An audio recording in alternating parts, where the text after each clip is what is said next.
근데 임대인이 2년 뒤에 계약갱신 청구권을 활용 못하게 하고 내가 들어와서 살래요 라고 이야기를 했는데 실제로 안 들어오는 경우도 있어요. 가끔 이런 경우가 발생을 하거든요. 이런 경우에는 임차인이 임대인에게 손해배상을 요구할 수 있습니다. 네, 안녕하십니까. 오늘도 구린이들을 부동산 왕자로 만들어드릴 조은희 교수입니다. 오늘은요, 계약갱신 청구권에 대해서 알아보도록 하겠습니다. 많은 분들이 계약갱신 청구권은 언제 써야 되는지, 그리고 활용을 했을 때 어떤 효과가 있는지 궁금하실 거예요. 그래서 오늘은 계약갱신 청구권을 핵심 사항만 뽑아서 말씀을 드리도록 하겠습니다. 굉장히 현실에 필요한 수업이겠죠? 네, 그러면은 계약갱신 청구권에 대해서 알아보고요. 임차인이 어떻게 사용을 해야 되는지, 그리고 임대인은 어떤 사유로 거절할 수 있는지 크게 세 가지로 나눠서 수업을 해보겠습니다. 자, 그러면은 계약갱신 청구권에 대해서 먼저 알아볼게요. 계약갱신 청구권을 줄여서 계갱권 뭐 이렇게 얘기하는 분들도 계시는데요. 이거는 최초 임대차 계약 기간이 끝날 때 2년 정도 계약을 하죠. 이 임대차 계약 기간이 끝날 때 임차인이 한 번 더 계약 연장을 요구할 수 있는 권리입니다. 그래서 집주인이 나가라고 해도 임차인이 저 계약갱신 청구권을 쓰겠습니다 라고 하면은 2년 더 거주할 수 있는 권리라는 겁니다. 그래서 요거는 주택임대차보호법을 근거로 나온 권리입니다. 그래서 핵심 구조를 한번 사례로 말씀드리면요.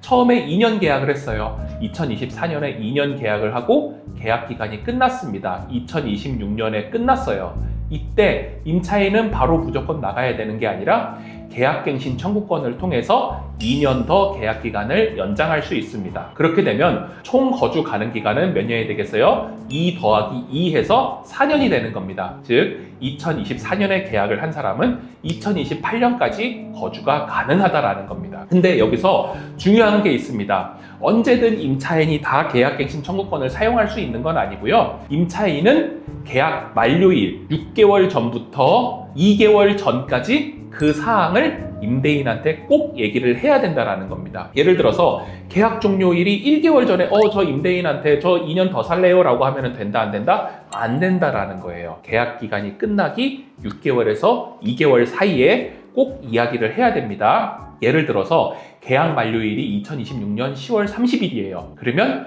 6개월 전인 4월 30일부터 2개월 전인 8월 30일 사이 5, 6, 7, 8 요 기간 동안에 반드시 집주인인 임대인한테 저 계약갱신 청구권을 활용하겠다라고 표시를 해야 되는데요. 어떻게 표시해야 돼요? 반드시 근거가 남게 표시를 해야 됩니다. 우리 문자를 활용하거나요. 혹은 카톡을 활용해요. 카톡에서 1 없어지면 된 거죠. 근데 그 사람이 응답을 하는 게 중요합니다. 반드시 확인을 해야 돼요. 임대인도. 아니면 우체국에서 내용 증명을 보내도 되고 전화 녹취를 해도 가능합니다. 근데 내용 증명을 보내거나 무조건 전화 녹취를 하는 것보다 어떤 게 좋겠어요? 네, 문자나 카톡을 통해서 사전에 협의 과정을 거치는 게 조금 더 자연스러운 결과가 나타나겠죠? 그래서 먼저 문자나 카톡을 이용하시는 걸 권해드립니다. 그러면 임대료나 보증금이 얼만큼 인상이 되느냐? 이것도 궁금하실 거예요.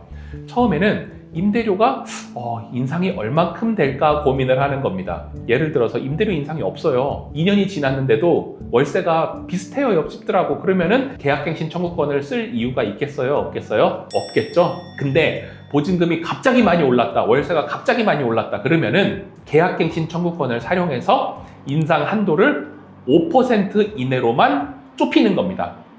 즉 2년 살고 그 다음 계약할 때 내가 원래 월세가 100만 원이었다 그러면은 105만 원까지만 올릴 수 있게 계약갱신 청구권을 사용하는 거예요. 그리고 인상 주기도 직전 증액일로부터 2년 이내에는 재인상 불가합니다. 즉 계약을 했다라고 하면은 계속 5%씩을 올릴 수 없는 거예요. 2년에 5%씩만 올릴 수 있는 겁니다.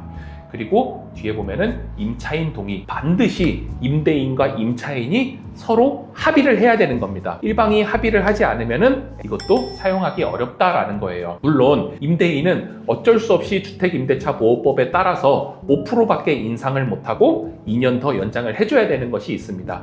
근데 어느 정도 둘이 합의는 반드시 하는 것이 필요하다라고 말씀을 드릴 수 있습니다. 왜냐하면 그렇게 해야 나중에 분쟁이 안 생기기 때문에 명확히 하시는 것이 좋습니다. 그래서 이 가이드를 다시 한번 계속 정리를 해드릴 거예요. 행사 시점은 언제다? 계약 만료 6개월에서 2개월 전 요거 파악하셔야 되고요. 행사 횟수는 딱 한 번 하실 수 있습니다. 내가 계약갱신 청구권을 한 번 썼어요. 근데 다음 2년이 지났을 때 또 쓸 수 있다 없다? 없다. 그래서 딱 한 번만 사용할 수 있고요. 임대인이 거절을 할 수 있는 이유도 있습니다. 그거는 뒤에 가서 하나씩 말씀드릴게요. 그리고 갱신 조건은 아까 말씀드렸죠? 갱신 시 계약은 2년이고요. 인상 조건은 5% 이내로만 할 수 있습니다.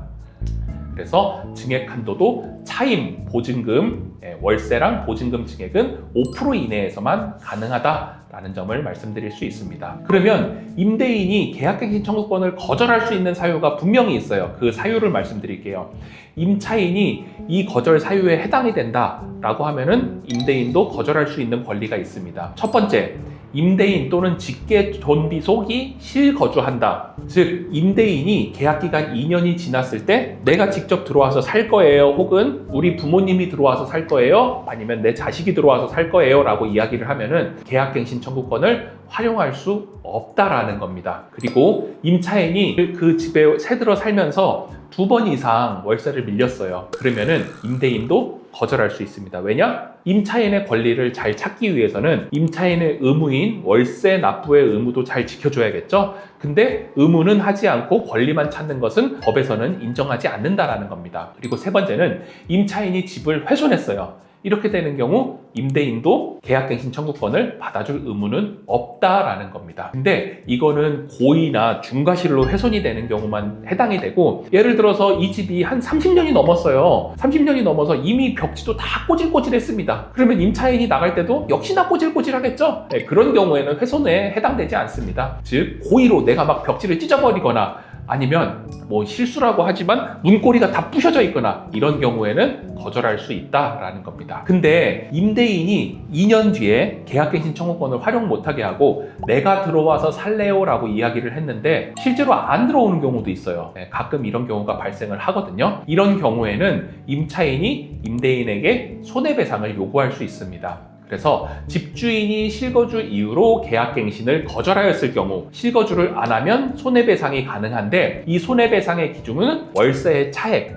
즉 새로운 임대차 계약의 환산 월차임과 갱신 거절 당시의 환산 월차임의 차액. 내가 다른 데로 이사 가서 원래 월세가 100만 원이었어서 105만 원만 내면 계약갱신 청구권 활용하고 살 수 있었는데 괜히 200만 원짜리 집에 간 거예요. 비슷하게 월세가 너무 많이 올라서. 그러면은 그 차액인 95만 원에 대해서는 보상받을 수 있다라는 거예요. 그리고 두 번째, 이사비. 계약갱신 청구권을 사용하면 2년 더 살 수 있죠? 근데 임대인이 거짓으로 이거를 행사 못하게 했기 때문에 내가 이사를 가는데 들었던 모든 비용을 다 손해배상 청구할 수 있습니다. 그리고 세 번째, 갱신 거절로 인해서 임차인이 입은 직접적인 손해들이 또 있을 수 있어요. 뭐 중개보수료도 그렇고 또 이사가는 집의 도배장판도 그렇고 이런 것들도 요구할 수 있다라는 겁니다. 그래서 계약갱신 청구권에 대해서 많은 분쟁들이 발생을 하고 있어요. 이럴 때는 괜히 너무 마음에 힘들어하지 마시고요. 첫 번째, 계약한 공인중개사 사무실에 여쭤보시는 게 가장 편한 방법인데 이게 완전히 정확하진 않을 수 있거든요. 그럴 때는 여기 보세요. 임대차 분쟁 조정위원회라는 기관이 있습니다. 임대차 분쟁 조정위원회에 가면은 임대인과 임차인 사이에 일어나는 수많은 분쟁을 조정해주는 역할을 국가에서 하고 있어요. 그래서 이 임대차 분쟁 조정위원회에 분쟁 조정을 신청하면 어느 정도 명확한 답을 들으실 수 있을 겁니다. 근데 이게 너무 부담이 된다라고 하면요, 여기에 주택 임대차 상담 사례집도 있어요. 이 사례집을 보면서 본인이 어떤 경우에 해당되는지 미리 답안을 보시는 것도 좋겠죠? 그렇게 한국부동산원과 LH에서는요, 이런 임대차 분쟁 조정위원회를 지역별로 다 가지고 있고 상담할 수 있는 전화번호도 있으니까 이런 것을 적극적으로 활용하시길 바라겠습니다. 네, 그러면 오늘의 핵심 정리해 보겠습니다. 계약갱신 청구권이 오늘 배운 거였죠? 계약갱신 청구권을 몇 번 사용 가능하다? 임차인의 권리로 딱 한 번 사용할 수 있다. 근데 언제 사용할 수 있다? 6개월에서 2개월 사이에, 계약 만료 6개월에서 2개월 사이에 행사할 수 있다라는 거예요. 그렇게 행사를 하면은 2년 계약 후 추가로 2년, 총 4년 우리가 임대차 계약으로 그 집에 살 수 있다라는 겁니다. 그리고 계약갱신 청구권을 활용했을 때 임대인은 몇 프로만 올릴 수 있어요? 5%만 보증금 혹은 차임을 올릴 수 있는 겁니다. 근데 만약 임대인이 실거주 할 거예요. 즉 내가 들어올 거예요. 자식이 들어오거나 내 부모님이 들어와요. 그리고 임차인이 월세를 2번 이상 밀렸다. 이런 경우는 어때요? 계약갱신 청구권을 거절할 수 있다라는 게 오늘 교육의 핵심이었습니다. 네, 오늘은 계약갱신 청구권에 대해서 배워봤고요. 다음 시간에도 우리 부동산에 대해서 현실적으로 많이 알 수 있는 정보로 찾아뵙도록 하겠습니다. 불인왕자 많은 사랑 부탁드립니다. 감사합니다.